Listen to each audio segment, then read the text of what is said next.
Kalau untuk kasus asusila ini kan sebetulnya Agustus 2023, kalau Bang Ferry ingat, itu kan juga sudah pernah terjadi kasus yang sama. Bahkan kasus yang sama di Agustus 2023 itu lebih bermasalah sebetulnya.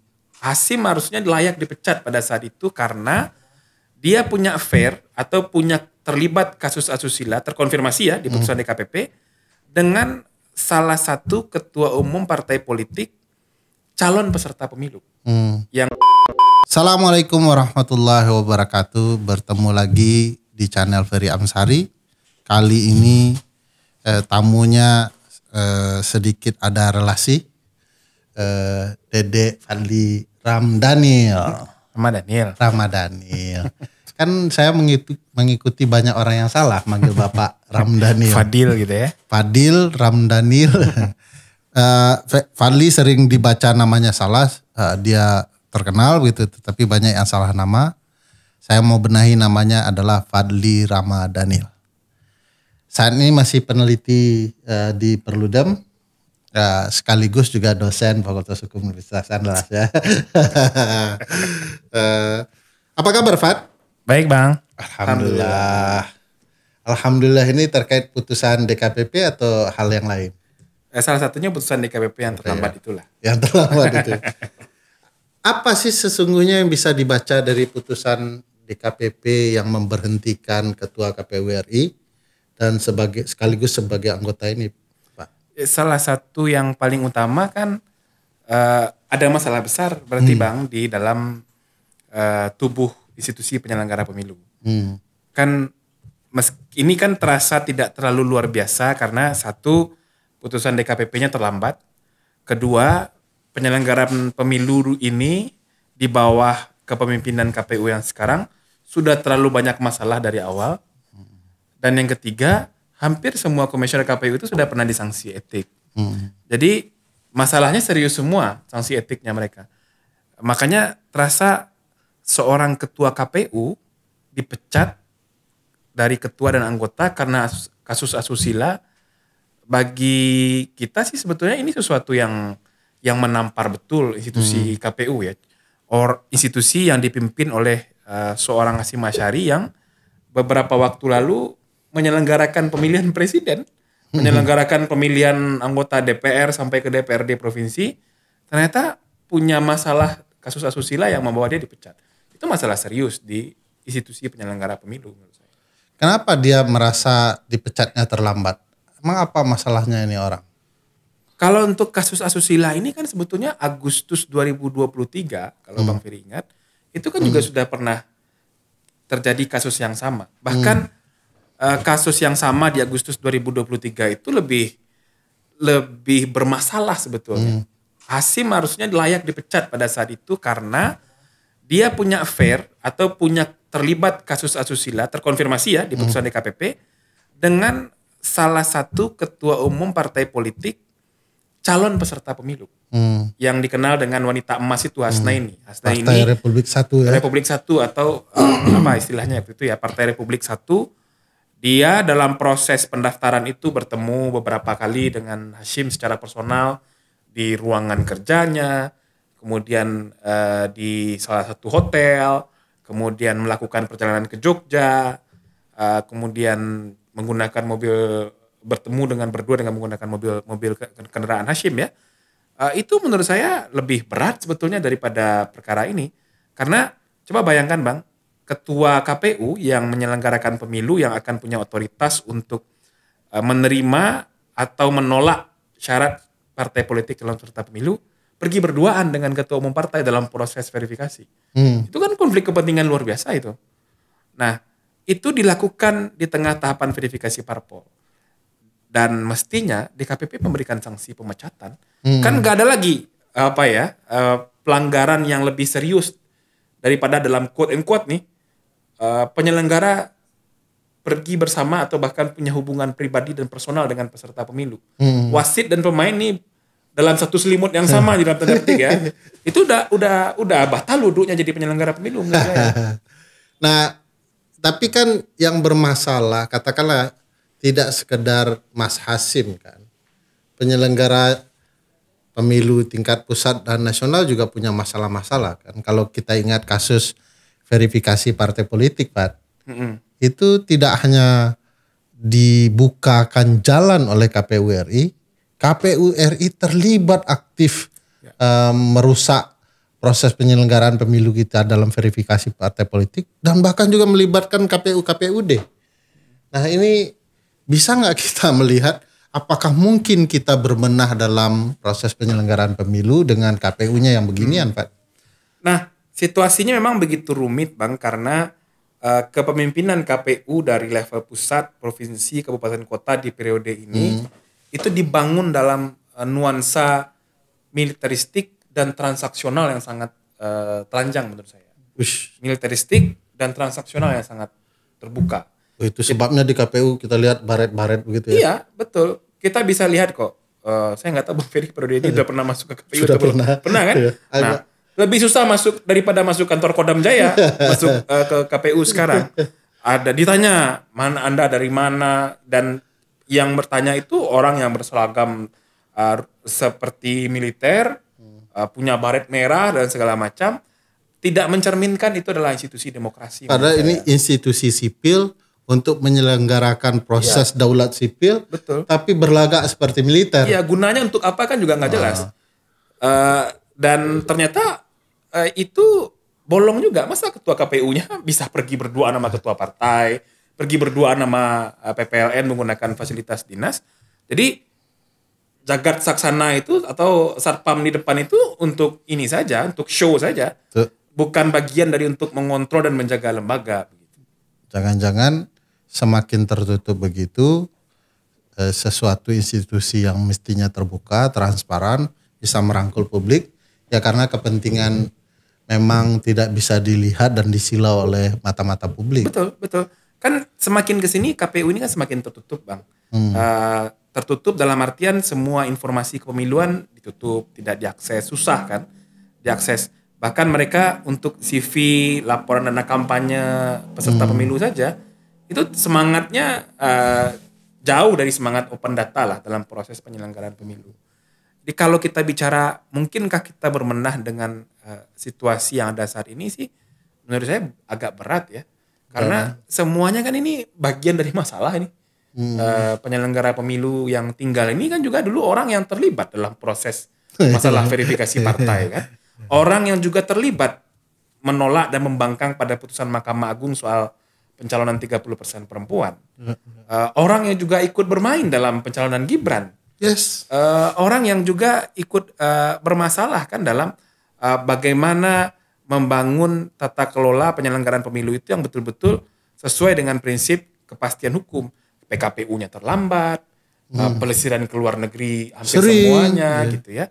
Menurut saya sih sudah bagian dari problem semua. Di IG flexing ya. Penyelenggara pemilu itu silakan teman-teman cari IG masing-masing anggota, banyak yang flexing kalau sedang di luar negeri. Ya. Coba deh lihat gitu ya. Tapi saya mau balik ke poin Fadli soal tidak hanya Fadli menyinggung soal penyelenggara terutama komisioner yang bermasalah, tapi sempat disinggung soal birokrasi yang membuka jalan betapa kacaunya proses penyelenggaraan ini. Ya. Kan yang paling bertanggung jawab di birokrasi KPU Sekjen KPU, Pak. Ya. Nah, ya saya juga bingung ya membahasakan yang pas seperti apa soal kesekjenan KPU atau dukungan birokrasi KPU sekarang. Sudah seperti komisioner ke-8 ya. Dan justru show-nya lebih kuat dibanding komisioner KPU. 11-12 lah, mirip-mirip lah. Misalnya iya kan cerita banyak juga kan soal mobil maung. Persiapan menyambut KPU. Persiapan menyambut KPU. Ala-ala militer. Betul. Ini lembaga sipil yang kemudian dibuat dalam nuansa militer. Aneh juga saya. Aneh. Dan jangan-jangan ini semuanya orang-orang yang dulu bercita-cita jadi tentara. tapi nggak lulus. Ada di KPU. Ada kesempatan ini. Betul. Nah ini yang disayangkan ya. Coba bayangkan mobil maung itu untuk apa? Keliling-keliling. Bahkan informasinya Bang, mobil itu kalau sekjen mau berkunjung ke suatu provinsi di luar pulau, mobil itu harus dikirim dulu. Berapa biayanya tuh, Fat? Dan kemudian nanti dia sampai di sana mobil itu sudah ada, itu juga yang nanti dibawa keliling-keliling. Itu bisa dilihat kok di IG KPU ya. di IG Sekjen itu juga ada. Sekjen, aduh. Coba bayangkan itu untuk apa gitu? Ya, untuk apa? Emang pemilu kita berlangsung baik? Si rekap gimana Pak? Kok harus mengeluarkan dana untuk ngirim mobil sebesar itu kemana-mana? Ya pasti biayanya besar. Biaya besar. Dan bisa juga dilihat ya fasilitas yang diberikan Pak Sekjen kepada komisioner KPU RI cukup luar biasa. Ya. Servisnya memuaskan Pak. 1 orang 3 mobil Pak. 3 mobil? Iya, saya dengar. Tiba-tiba sekarang setelah dikritik DPR hilang ya. Agak. Kabarnya juga ada yang pakai private jet gitu-gitu kan dalam. Kemarin di pemilu kemarin. Kunjungan ke beberapa daerah tuh pakai private jet. Lumayan juga ya. Kenapa uang pilpres pemilu kemarin dianggap kurang ya? Ya. Karena memang kebutuhannya beda rupanya. Ya satu yang menurut saya penting jadi pembelajaran adalah tampilan glamor dalam setiap penyelenggaraan pemilu itu memang harus dikurangi. Diubah ya. Ya kunjungan ke daerah, menggunakan fasilitas yang berlebihan, acara-acara dalam event besar, kemudian menampilkan wajah glamorsitas dalam proses penyelenggaraan pemilu itu menurut saya sih nggak ada gunanya Bang.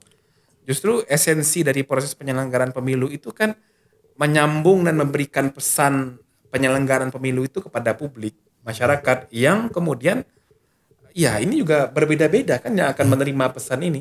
Berbeda usianya, berbeda pendidikannya, jangkauan informasinya. Itu yang menurut saya harusnya dipikirkan oleh KPU ya. Tidak dengan bikin acara Rakornas mengumpulkan semua se-Indonesia di Gelora Bung Karno untuk apa gitu. Pemilu kita tidak akan baik dengan begitu-begituan. Iya, kan? Ini bukan lembaga militer yang harus show force setiap sebentar gitu. Mau menunjukkan keperkasaan. Iya, apel itu kan gaya militer kan. Iya. Apel siaga, apel ini itu kan bagi militer itu penting. Bagi alat negara untuk pertahanan keamanan atau aparat penegak hukum itu mungkin penting untuk menunjukkan mereka ada. Kan ada show force kan namanya. Unjuk kekuatan untuk dilihat bahwa mereka ada. Kalau penyelenggara pemilu ini untuk apa?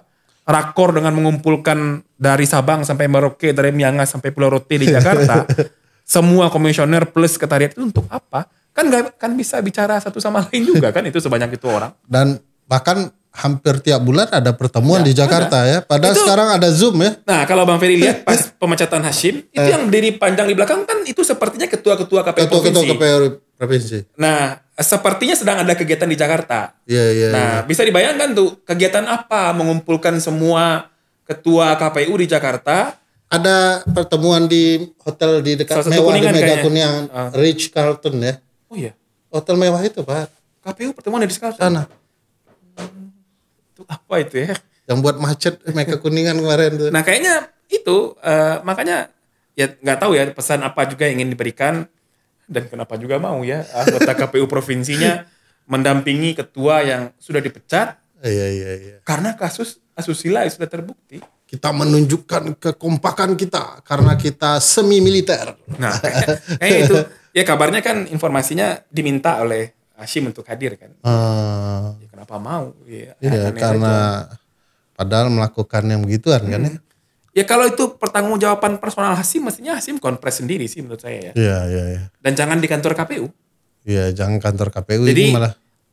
Dia mesti memisahkan urusan personal dan pertanggungjawab personalnya dia dengan institusi KPU.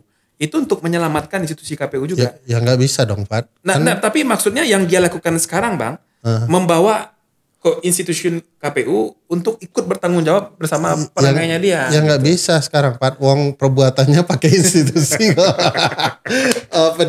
Pelatihan PPLN, bawa Den Haag ke Singapura pelatihan itu kan aneh sendiri itu Pak. Yang kabarnya tiketnya dibayarin teman. Siapa temannya itu? Penasaran juga saya. Teman siapa Kak ya? Itu banyak pertanyaan yang mesti dijawab dari publik. Banyak. Saya pikir ini semacam pintu ya untuk membongkar kejahatan penyelenggara pemilu kita ya.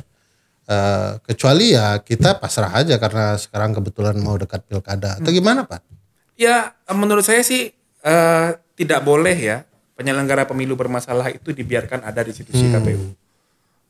Dan kita juga berharap Bang, dengan adanya kasus Hashim ini kan ketua KPU yang dipecat yang kemudian diadukan oleh seorang anggota PPLN ya. PPLN ini kan selevel PPK lah, penyelenggara ad hoc kan itu. Nah, kita juga berharap kejadian ini bisa mendorong kalau ada penyelenggara pemilu di daerah atau kemudian publik di daerah atau siapapun itu, baik di sekretariat KPU, penyelenggara ad hoc lainnya, atau siapapun warga negara yang pernah jadi korban misalnya, ini bisa muncul whistleblower baru untuk kemudian menyampaikan, oh ternyata ada problem ini yang serius soal asusila, soal kekerasan seksual di KPU. Nah kalau itu ada sih menurut saya orang-orang yang bermasalah seperti ini harus diganti. Karena ya KPU itu butuh trust publik, Bang. Karena ini lembaga yang menyelenggarakan pemilu kan. Dan salah satu variabel penting dalam penyelenggaraan pilkada itu kepercayaan, trust. Nah kalau orangnya bermasalah, punya efek sana sini segala macam, ya orang jadi nggak Iya kan nggak mungkin juga keamanan desa dipimpin oleh ketua maling. Iya betul. Kurang lebih begitu ya. Sama menurut saya sih gini ya. Orang kan ada juga, oh ini kan masalah personalnya dia. Nggak bisa dong. Orang ini pejabat negara. Kalau dia mau berperangai seperti itu, ya jangan jadi pejabat negara. Gimana dia bisa nggak urusan personal tapi dia pakai fasilitas negara. Dan jabatan dia adalah jabatan publik dan relasi yang dia bangun dengan penyelenggara pemilu yang sama bawaan dia. Ada harapan nggak Pak dengan melihat ya kita pilpres, pileg begitu menjelang pilkada ternyata begini. Kian hari kan kian terbukti ya apa yang kita pemilu jelaskan. Soal masalah pemilu, kecurangan pemilu dan segala macamnya dengan kualitas penyelenggara seperti ini. Masihkah kita boleh berharap, Pak? Ya kalau berharap sih kita tetap menyisakan itulah, sekecil apapun itu ya. Cuman kalau dalam kondisi rezim yang sekarang, rezim yang kemudian menggunakan proses penegakan hukum menjadi alat kepentingan untuk mewujudkan apa yang mereka mau, mengenyampingkan nilai-nilai penyelenggaraan negara yang demokratis, ya memang agak berat. Kan metode rezim ini apapun yang dimau oleh pemimpin besarnya itu harus terjadi. Soal itu menabrak ketentuan hukum, merusak lembaga negara, itu urusan nanti. Coba bayangkan hanya di rezim Jokowi loh, ketua MK dipecat, ketua KPK dipecat, ketua KPU dipecat. Dipecat jadi ketua ya, betul. Ketua Pak Anwar Usman kan dipecat jadi ketua. Jadi ketua betul. Rusak semua lembaga negara ini karena itu yang mukul tadi itu asisten Anwar Usman. Nah itu yang jadi problem serius. Jadi kalau mungkin kita masih berharap sih menurut saya ya kita harus menyisakan harapan itu tapi tetap dengan upaya dan catatan perbaikan yang harus menyeluruh. Ya kontrol dari Komisi 2 kan nggak berjalan juga selama ini. Bawaslu apalagi perangnya sama aja kan. Ya Bawaslu ya gitu antara ada dan tiada, pura-pura baik tetapi nggak ada juga kerja baiknya ya. Ya mungkin mereka merasa ya sudahlah diam-diam aja gitu kan. Ya artinya Fadli mau bilang sulit berharap dengan situasi seperti ini ya. Saya lihat juga hari ini jajaran pimpinan KPU RI sedang ngopi-ngopi bareng. Oh iya ada fotonya sih. Iya seolah-olah tidak ada masalah apa-apa. Ya. Foto gaya-gayaan menunjukkan kekompaan.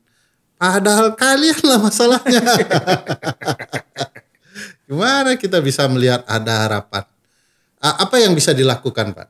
Tadi kan sulit berharap, tapi kan nggak bisa diam kan? Kita harus do something kan? Ya menurut saya sih kita kelompok civil society harus terus mendorong banyak masalah dan problem di lembaga penyelenggara pemilu ini ke ruang yang lebih terang Bang. Kasus Hasim ini misalnya, uang 100 juta untuk membiayai tiket, hotel segala macam itu dari siapa? Kalau itu terbukti sebagai bagian dari pemberian yang tidak sah ya, atau orang yang punya konflik kepentingan dengan Hasim, itu kan bisa masuk ke tindak pidana korupsi. Kemudian termasuk juga apakah ada titik taut antara perilaku dan praktik yang dilakukan Hasim ini dengan kesekretariatan KPU itu harus dilihat. Ombudsman harus masuk coba melihat ini dalam tata kelola kelembagaan. Itu janggal juga Pak. Korban difasilitasi oleh PPLN Den Haag untuk bisa bertemu terus, dikirim terus untuk bertemu Hasim. Dan ini kan persetujuan kesekretariatan. Apartemen Hasim yang berdekatan dengan apartemen yang disewakan. Kepada korban itu juga sangat berdekatan. dan fasilitas kantor diberikan untuk korban. Siapa nih yang menyetujui gitu. Kan birokrasi itu. Iya. Sekjen atasannya.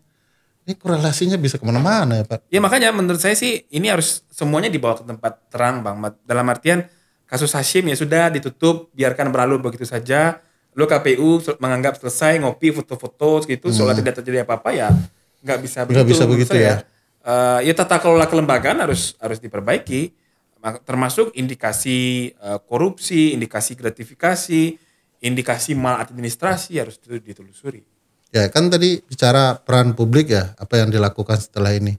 Nah ini menjelang pilkada juga, apa yang bisa kita lakukan menyambut pilkada yang punya kecenderungan politik dinasti, politik uang dan lain-lain ini Pak. Iya, inisiatif pemantauan dari publik, dari kelompok masyarakat sipil harus dilanjutkan menurut saya Bang. Misalnya agenda pemantauan di beberapa titik-titik penyelenggaraan pilkada yang krusial harus terus dilanjutkan. Kolaborasi dengan media massa, teman-teman jurnalis, teman-teman mahasiswa untuk membangun gerakan bersama agar kontrol publik terhadap penyelenggaraan pilkada bisa semakin menguat, bisa semakin strategis, harus terus dilakukan. Karena paling tidak kita sebagai kelompok civil society dengan resource yang terbatas, tidak banyak, selemah-lemahnya iman harus membuat mereka tidak nyaman dalam melakukan praktik curang, praktik pelanggaran, manipulasi, dan segala macam. Dan tanggung jawab kita juga untuk menghadirkan suasana dan informasi yang sehat kepada publik dan penting kepada publik dalam bingkai pendidikan politik dalam Pilkada 2024. Iya, kita promosi juga ya bahwa kita bakal meluncing kecurangan pilkada.com dan upaya-upaya nanti kita akan jelaskan apa itu. Tunggu tanggal mainnya. Tapi saya mau tanya begini Fad. Kalau putus asa saya yakin Fadli enggak lah. Tapi capek gak Pak? Ya, saya kira kalau dilihat problemnya sih sebetulnya sama dengan problem 10 tahun yang lalu Bang ya. Problem kepartaian, problem kepemiluan, hampir sama lah. Hanya aktornya saja yang berganti menurut saya. Dan mungkin kita kelompok civil society juga perlu berefleksi apakah perlu ada pembaruan strategi dan pendekatan untuk menghadapi situasi ini? Atau kita mungkin perlu mengurai lagi satu persatu semangat perbaikan dan reformnya mesti dimulai dari mana gitu. Karena kan udah banyak strategi yang dicoba kan. Misalnya dengan membangun jembatan komunikasi dengan stakeholders yang pengambil keputusan. Tapi kan ternyata misalnya ada teman-teman kita yang ada di stakeholder pengambil keputusan kan juga nggak bisa berbuat banyak kan. Dan itu sudah terjadi berkali-kali. Dan ada misalnya partai politik alternatif yang hadir tapi ternyata juga ikut arus utama juga, ikut arus juga gitu. Dan cara-cara watchdog yang kita lakukan, cara-cara advokasi yang kita lakukan ternyata kan di rezim sekarang ya dianggap sebagai sesuatu ya itu nanti akan capek sendiri juga gitu ya. Mereka bisa ukur nanti kritik ini akan selesai pada titik mana gitu. Nah itu pertanyaannya, capek gak? Ya capek sih capek ya, cuman kan gak boleh berhenti. Kalau capek istirahat aja tapi gak boleh berhenti. Oke, mantap. Itu Pak Jokowi dan dinastinya, kami memang capek tapi tidak berhenti. Ada pesan-pesan Pak untuk disampaikan ke publik menjelang pilkada ini dan semangat juang apa yang harus dikumandangkan ini Pak? Ya pilkada serentak di seluruh daerah otonomi ini kan pertama Bang di Indonesia ya. 37 provinsi ya, minus di daerah istimewa Jogja yang tidak pemilihan langsung untuk gubernur, tambah 500 lebih kabupaten dan kota. 508 ya daerah pemilihan langsung. Ini yang pertama. Secara energi, kemudian resource, ini mungkin masyarakat akan mengalami kejenuhan karena kan baru saja selesai kontestasi Pileg dan Pilpres kan. Tapi untuk pilkada itu kan konteksnya lokal. Titik konfliknya dekat dengan masyarakat. Komunikasi politiknya dekat dengan publik di kabupaten dan kota dan di provinsi gitu ya. Maka peluang ini harus diambil oleh masyarakat untuk menemukan kepemimpinan politik yang baik di daerahnya masing-masing. Jangan biarkan politik dinasti menguat, Jangan biarkan politik uang kemudian merusak kontestasi penyelenggaraan pilkada. Inisiatif untuk melakukan pemantauan, inisiatif untuk mengajak berdialog, menarik calon ini ke tengah untuk membicarakan gagasan, ya harus mulai banyak dilakukan oleh kelompok civil society. Oke Fat, thank you dengan Sama-sama, Bang. dan tapi tetap semangatnya. Kita tidak boleh putus asa dan mudah-mudahan ini bisa membantu semangat itu. Assalamualaikum warahmatullahi wabarakatuh.